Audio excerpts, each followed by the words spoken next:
Hello everyone, welcome to my YouTube channel English literature zone. आज के video में हम लोग जॉन बनियन का काफ़ी फेमस वर्क जायंट डिस्पेयर को डिस्कस करेंगे। काफ़ी टाइम से रिक्वेस्ट आ रहा था इस वाले टॉपिक के लिए। जो नोट्स है 14-15 मार्क्स के लिए हम रेडी किए हुए। अपने मार्क्स के अकॉर्डिंग आप नोट्स को छोटा बड़ा कर सकते हो।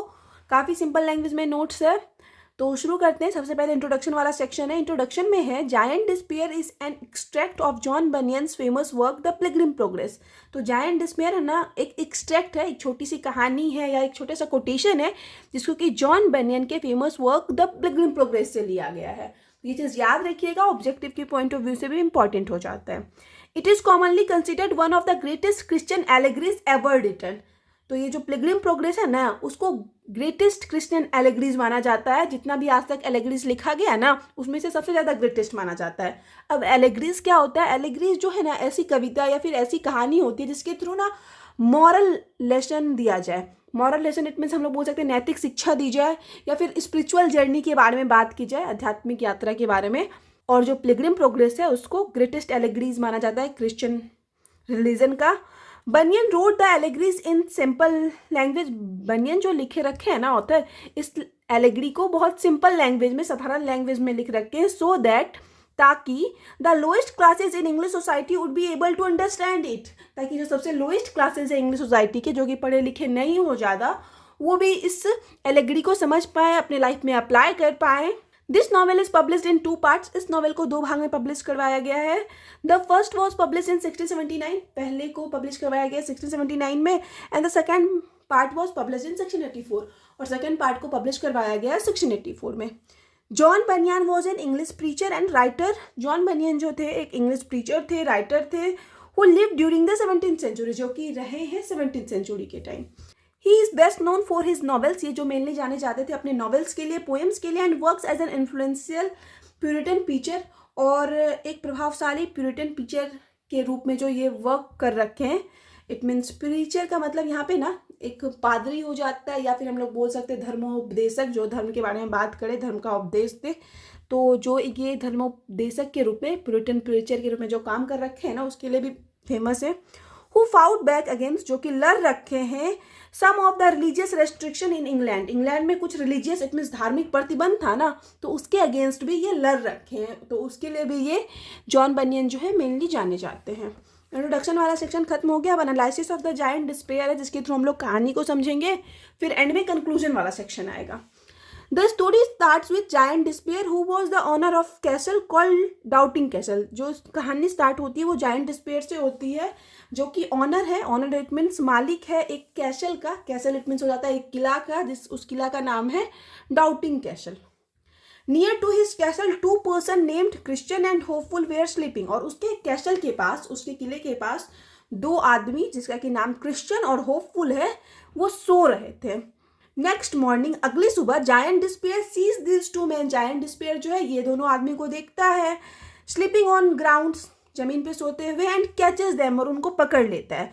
When giant asked who they were and where they have come from. जब जायंट जो है वो बड़ा सा राक्षस है, वो पूछता है इन दोनों से कि तुम लोग कौन हो और कहाँ से आए हुए हो।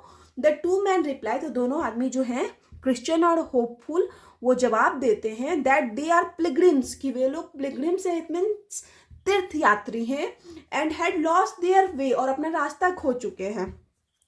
द जायंट टोल्ड देम, तो जायंट जो राक्षस है वो उनको बताता है, they had entered his area, कि तुम लोग ना मेरे एरिया में प्रवेश कर चुके हो, विदाउट हिज परमिशन, वो भी बिना मेरे परमिशन के।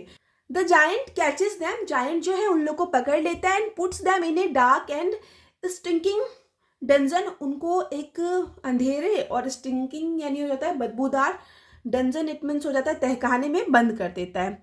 Christian and Hopeful was kept in the dungeon up to 2 days। अब क्रिश्चियन और होपफुल जो है लगभग 2 दिन से उस डंजन में बंद है, उस तहखाने में बंद है। विदाउट ड्रिंक एंड लाइट, बिना मतलब कुछ पानी पिए, और उस डंजन में जो है रोशनी भी नहीं आ रही, तो बिना रोशनी के और बिना कुछ खाए पिए वो 2 दिन से उस तहखाने में है। Giant Despair had a wife named Diffidence. Giant Despair की एक वाइफ रहती है राक्षस की, जिसका कि नाम है डिफिडेंस।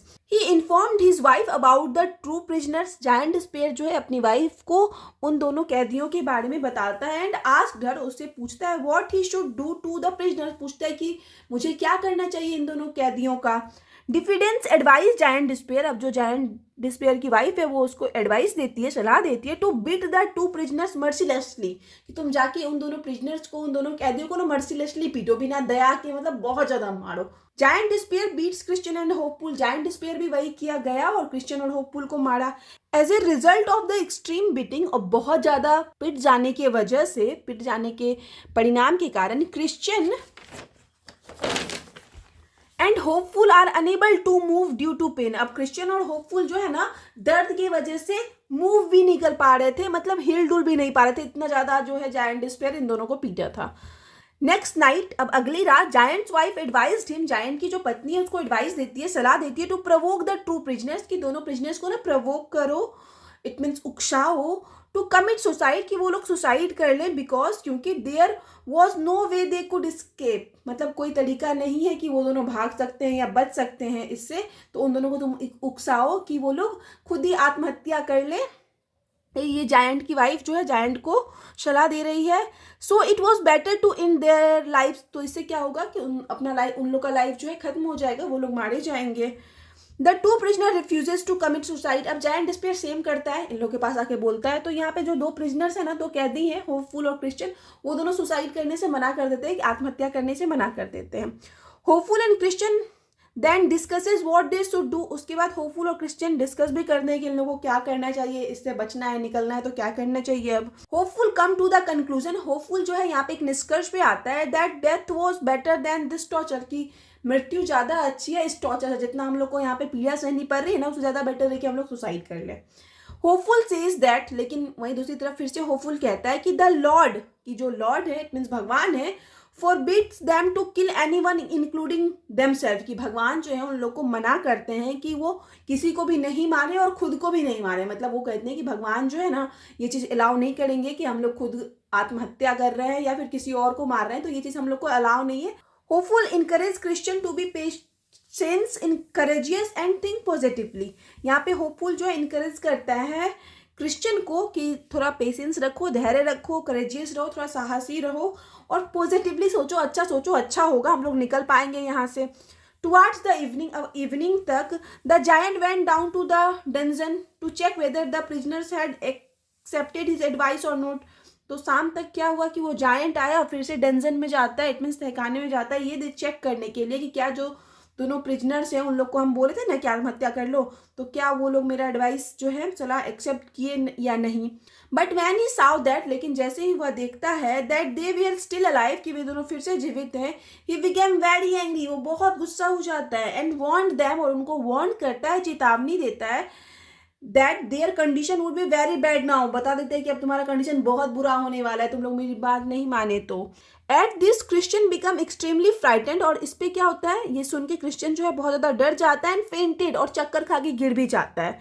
होपफुल इनकरेज क्रिश्चियन, फिर से यहाँ पे होपफुल जो है इनकरेज करता है क्रिश्चियन को बाय टेलिंग हिम दैट, ये बोल के कि यहाँ पे एक हम लाइन लिख रखे हैं जो कि जायंट डिस्पेयर से ही लिया गया, neither Apollyon nor the Valley of the Shadow of Death could conquer him, मतलब यहाँ कहने का अर्थ ये हो जाता है कि वो बताता है होपफुल क्रिश्चियन को कि जब तक मृत्यु नहीं आती है तो कोई भी इन लोग को मार नहीं सकता है, खुद भगवान भी, जब तक इन लोग का मृत्यु ना नजदीक आ जाए, ठीक है। डेफिडेंस टेल द जायंट, डेफिडेंस जो कि वाइफ है जायंट की, वो उसको बताती है कि to take the prisoners to the castle yard, कि प्रिजनर्स को, कैदियों को कैसल यार्ड ले जाओ, मतलब उस तहखाने के उस किले के आंगन वाले एरिया में ले जाओ, एंड सो देम, और उनको दिखाओ the bones and skulls of those other prisoners, bones it means हड्डियों को, और स्कल्स इट मीन्स खोपड़ियों को, जो दूसरे प्रिजनर्स के, हु हैड किल्ड अर्लियर, जिसको कि पहले मारा जा चुका है। यहाँ पे जायंट की वाइफ जो है डिफिडियंस, वो जायंट को सलाह दे रही है कि तुम जाके उन दोनों कैदियों को जो आंगन में कैसल के पड़ा हुआ है ना, हड्डी, आदमियों का स्कल यानी खोपड़ी, वो सब इन दोनों प्रिजनर्स को दिखाओ कि ये लोग डरे। The giant did accordingly to make Christian and Hopeful afraid, अब जायंट भी सेम इसी के अनुसार करता है ताकि क्रिश्चियन और होपफुल को वो डरा सके। That night the giant and his wife were discussing about the prisoners on the bed, अब अगली रात फिर से ये लोग जो हैं डिस्कस कर रहे हैं, जायंट और उसकी वाइफ, दोनों प्रिजनर्स के बारे में बेड पे। द वाइफ सेड, वाइफ कहती है that they are still surviving because of hope, वे लोग अभी भी सर्वाइव कर रहे हैं, जीवित हैं, क्योंकि उनके पास ना होप है, उनके अंदर होप है, इट मीन्स आशा है। क्रिश्चियन सडनली रियलाइजेस, यहाँ पे एक जो पिलग्रिम है क्रिश्चियन, वो अचानक से रियलाइज करता है that he had been not discovering that, कि उसको अभी तक पता नहीं चला कि जायंट हैड ए की नियर हिज बॉजम, कि जायंट के पास एक की है, एक चाबी है उसके बॉजम के नज़दीक। बॉजम इट मीन्स हो जाता है वो अपने हृदय के पास, जायंट जो है बड़ा सा राक्षस अपने हृदय के पास एक चाबी रखता है। दिस की इज कॉल्ड प्रॉमिस, उस की का जो नाम रहता है ना प्रॉमिस रहता है। ये भी ध्यान रखिएगा कि जायंट के पास जो चाबी रहता है ना उसका नाम प्रॉमिस रहता है। दिस की can open any door in the doubting castle, और वो जो डाउटिंग कैसल है ना, जिसका मालिक, जिसका ऑनर जायंट है, वो जो चाबी है ना डाउटिंग कैसल की किसी भी डोर को खोल सकती है, जो प्रॉमिस की है। Christian pulls the key out from the giant's bosom, अब क्रिश्चियन क्या करता है ना, जायंट के बॉजम से, जायंट के हृदय के पास से उस चाबी को खींच लेता है। व्हेन जायंट स्लीप्स, जब जायंट सोता है, they open the lock of 2 door, वे लोग 2 डोर का लॉक खोलते हैं। Then they went to the last iron gate, और जब वो लोग लास्ट आयरन गेट के पास जाते हैं, it made a creaking sound, तो आयरन गेट के पास से ना एक क्रिकिंग साउंड आती है, तेज आवाज आती है दरवाजा खुलने पे, which made the giant woke up, जिस वजह से जो जायंट है ना वो जग जाता है। But the giant went under his usual fits, लेकिन जायंट जो है ना अपने सामान्य फिट्स के अंदर चला जाता है, मतलब पागलपन का कुछ दौरा पड़ता है या कुछ टाइम के लिए ना जायंट का कुछ अंग काम करना बंद कर देता है। तो वही यहाँ पे जायंट के साथ यहाँ पे अचानक से हो जाता है गुस्से की वजह से, क्योंकि वहाँ पे वो गुस्से में पागल हो चुका होता है जब देखता है कि उसके पास चाबी नहीं है और क्रिश्चियन होपफुल भागने का ट्राई किए हैं, and could not chase and catch them, और इसी वजह से जो जायंट है वो तो ना इन लोग को चेज कर पाता है, इट मीन्स पीछा कर पाता है, ना ही उनको पकड़ पाता है। Christian and Hopeful were lucky, Christian और होपफुल जो थे वो लकी थे, and they escaped from the dungeon, और वे लोग जो है डंजन से, इट मीन्स तहखाने से भाग जाते हैं। तो यहाँ पे जो है कहानी खत्म हो गई। उसके बाद कंक्लूजन वाला सेक्शन देख लेते हैं। दस इस प्रकार Giant Despair represents the despair और hopelessness in our heart, Giant Despair जो है रिप्रेजेंट करता है डिस्पेयर निराशा को, और होपलेसनेस जो कि हमारे अंदर होते हैं, हमारे हृदय में होता है, उसको रिप्रेजेंट करता है। होपफुल जो कैरेक्टर है रिप्रेजेंट्स होप और करेज, वो होप और करेज को रिप्रेजेंट करता है। The key called promise symbolises, जो की है चाबी जिसके की नाम प्रॉमिस है, वो इस चीज का प्रतीक है कि the belief in the assurance, कि किसी के अंदर बिलीफ है, एश्योरेंस है, आश्वासन है, that A true Christian will be forgive, कि जो सच्चा क्रिश्चियन होता है ना उसको माफ कर दिया जाएगा। So we must keep faith, courage and hope even during extreme difficult time, इस वजह से जो है हम लोग को फेथ रखना चाहिए, विश्वास रखना चाहिए, करेज रखना चाहिए, साहस रखना चाहिए और आशा रखना चाहिए। एक्सट्रीम डिफिकल्ट टाइम, बहुत ज़्यादा कठिन समय भी जब जीवन में आए ना, तो हमेशा उस टाइम जो है फेथ, करेज और होप रखना चाहिए। Several negative forces will give us trouble, ढेर सारे नेगेटिव फोर्सेज है जो कि कठिनाई लाते रहेंगे, कठिनाई लाते हैं, एंड टॉर्चर, और टॉर्चर भी करते हैं। But we should not be discouraged and always keep hope, but लेकिन जो है हम लोग को डिस्करेज नहीं होना चाहिए और हमेशा होप रखना चाहिए, आशा रखना चाहिए। ठीक है, तो यहाँ पे जो है ये जो वर्क है जॉन बन्यन का खत्म हो गया। वीडियो अगर आपको अच्छा लगा, आपके लिए हेल्पफुल रहा, आपको समझ आ गया, तो आप लोग वीडियो को लाइक करना, चैनल को सब्सक्राइब करना और कमेंट करके बताना कैसा लगा। मिलते हैं नेक्स्ट वीडियो में नेक्स्ट टॉपिक के साथ।